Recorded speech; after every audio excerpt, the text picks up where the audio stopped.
Salut tout le monde, on se retrouve pour une 5e vidéo consacrée à mon histoire. Donc sur le dernier épisode, je racontais comment s'était passée l'hospitalisation à Rouen.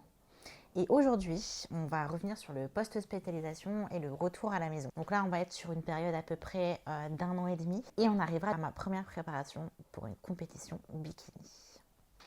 Alors, comme expliqué dans la vidéo précédente, je suis rentrée de l'hôpital contre avis médical puisque je n'avais pas atteint le poids défini dans le contrat de poids lors de l'hospitalisation. Mais étant donné qu'après le retrait de la sonde, tout s'était très bien passé et que la permission que j'avais faite à la maison s'était très bien passée aussi et que psychologiquement j'étais bien dans une bonne démarche, les médecins étaient OK pour me laisser rentrer chez moi à la seule condition de continuer de manger suffisamment et à manger les 3 compléments nutritionnels oraux qui faisaient partie, entre guillemets, du contrat fixé par les médecins au moment du retrait de la sonde. Le retour a été quand même très effrayant dans le sens où il fallait que je reprenne des nouveaux repères. À l'hôpital, un cadre, c'est-à-dire j'avais aucun pouvoir sur comment étaient organisées les journées, les heures des repas, le choix des repas, les différentes activités, etc. En gros, tout était timé, tout était cadré.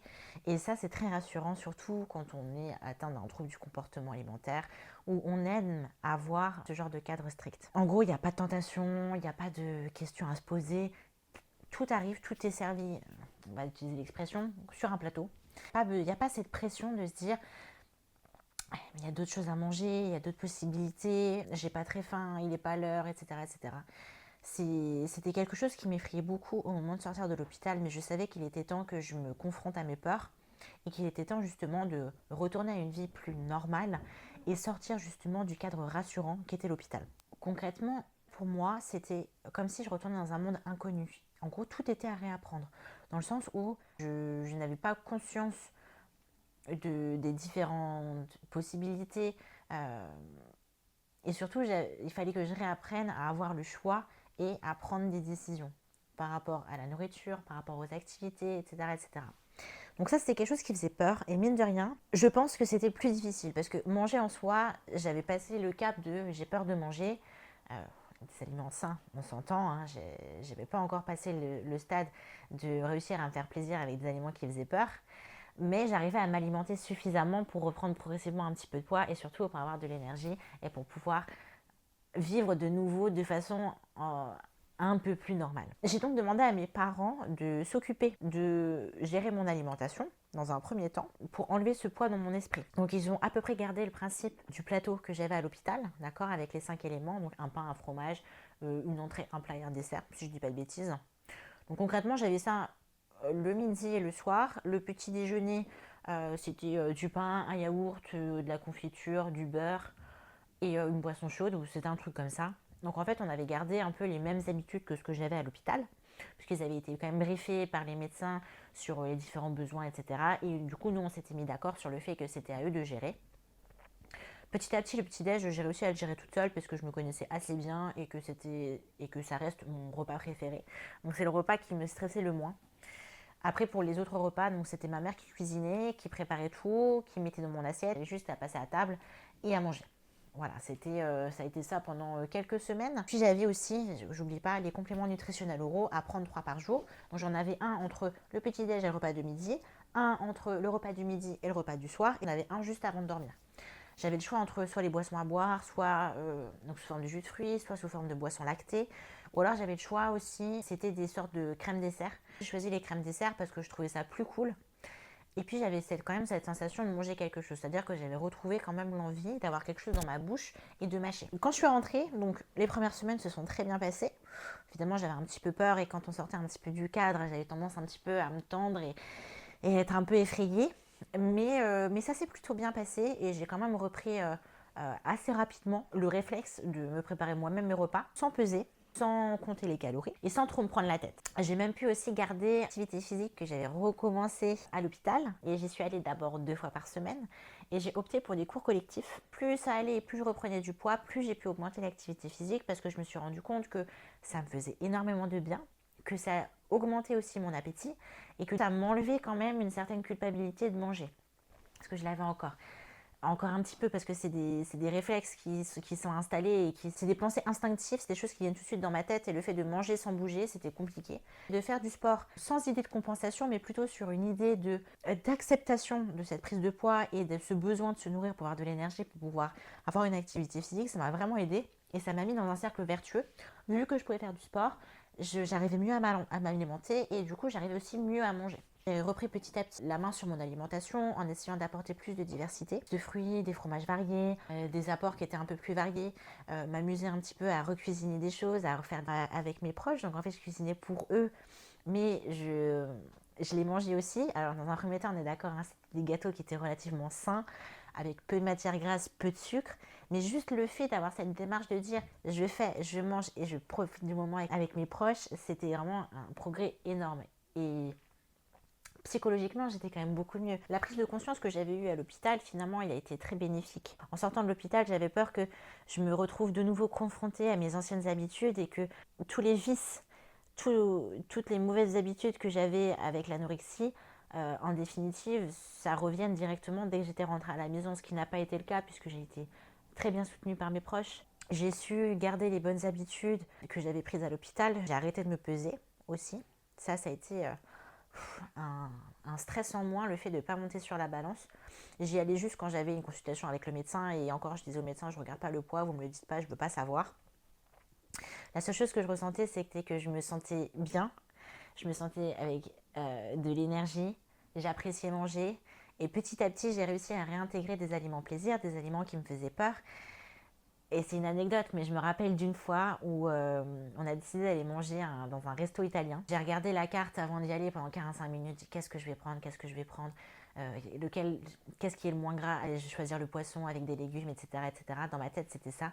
Et en fait, au moment d'arriver au resto, il a fallu faire le choix. Le serveur était là. Et ben, j'ai choisi une pizza. Tout le monde m'a regardé en mode tu as mangé la pizza? J'ai dit ouais, j'ai envie de manger la pizza, je vais manger la pizza. Je l'ai mangée entière.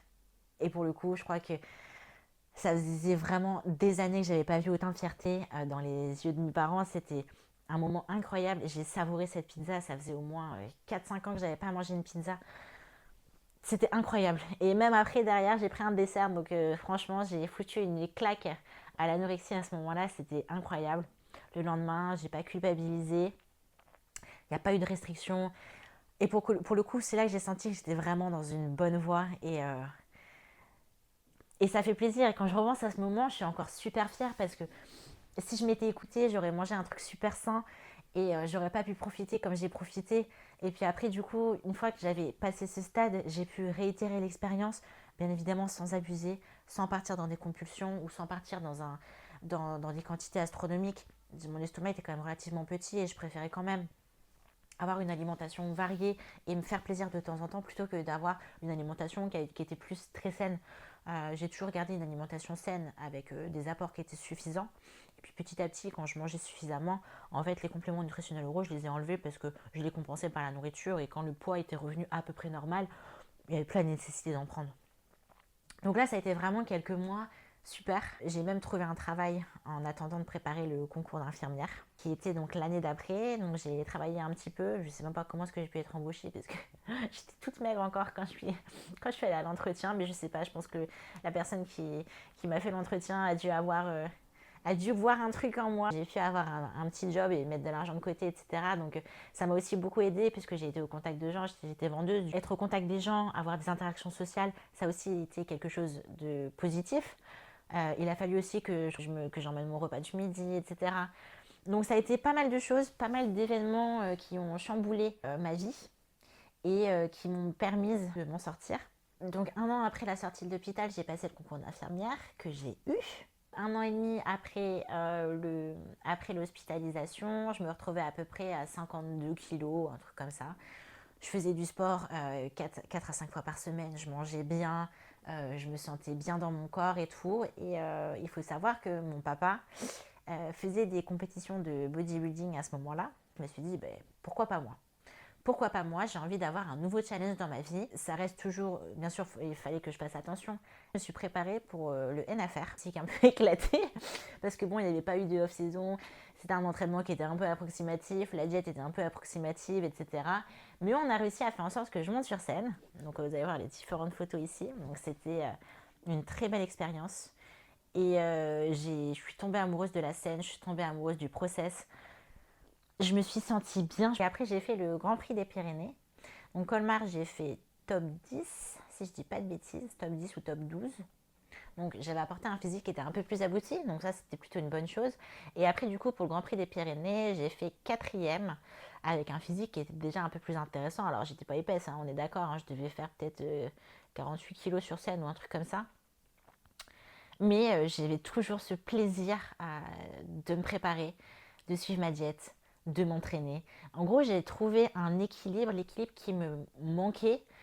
C'était un peu comme si j'avais rempli un vide qui était en moi et que j'avais trouvé un peu ce qui me faisait vibrer et ce qui m'aidait un peu à, à oublier et à passer à autre chose par rapport aux troubles du comportement alimentaire. C'est-à-dire que j'étais plus la jeune fille qui avait souffert d'anorexie, mais j'étais la jeune fille qui était passionnée de body et du coup on me voyait pour ça et non plus pour la maladie. C'est vraiment une expérience incroyable qui m'a ouvert les yeux sur ce que j'avais envie de faire. J'ai découvert la rigueur au quotidien, enfin j'ai redécouvert la rigueur au quotidien, le dépassement de moi-même, l'envie de me dépasser, l'envie de sortir de ma zone de confort.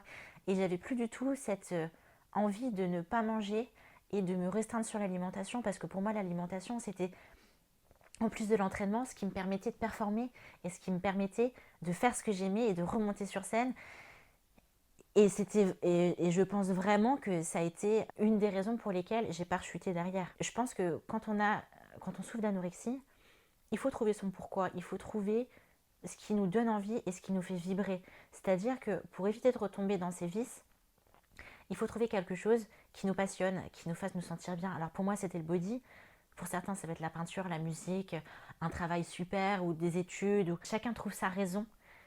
Mais je pense que c'est nécessaire pour sortir d'un trouble du comportement alimentaire de trouver un équilibre, une balance entre son bien-être, l'alimentation, les interactions avec les autres. Et ce qui fait qu'au final, on a une vie qui est normale, mais normale selon nous. Pas normale selon la société, c'est normal selon nous. Donc à la suite des 2 compétitions, j'ai fait une période de off où je suis montée à 55 kg, c'est-à-dire à plus de 17 kg de mon poids le plus bas. Avec parfois des difficultés parce que mine de rien, quand on voit le poids monter, ça fait toujours un petit peu peur. Et j'ai toujours une relation qui est un peu conflictuelle avec mon poids. Mais je gardais quand même dans ma tête, le truc c'est qu'il faut progresser. Et la prise de poids, elle est nécessaire quand elle est contrôlée, on s'entend. Mais c'est important d'accepter que il faut prendre du poids parce que être toute maigre et être en condition de compétition, c'est pas sain. Et du coup, j'ai réussi à intégrer ça dans ma tête. Ça allait aussi parce que je voyais mon corps plus musclé, je voyais mon corps plus femme, d'autant plus que j'avais refait ma poitrine en été 2019. Poitrine qui avait disparu avec l'anorexie et qui n'était pas revenue même avec la prise de poids. Et le fait de retrouver des formes de femme, c'était aussi dire au revoir à l'anorexie. Parce que l'anorexie, c'est un corps d'enfant, un corps maigre, sans forme. Et pour le coup, c'est aussi ça évoluer. C'est-à-dire, c'est accepter d'avoir un corps de femme, accepter d'être plus jolie, de chercher à séduire, de se faire belle, de prendre soin de soi.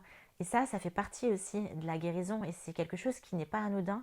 Et c'est pour moi un élément important dans mon processus de guérison. Ensuite, cette même année, donc en 2019, donc, si on reprend la chronologie, donc en été 2019, j'ai refait ma poitrine, j'étais en off. Donc là, j'avais des belles formes, je suis montée, le poids il est monté jusqu'à, je dis pas de bêtises, 58-59 kilos.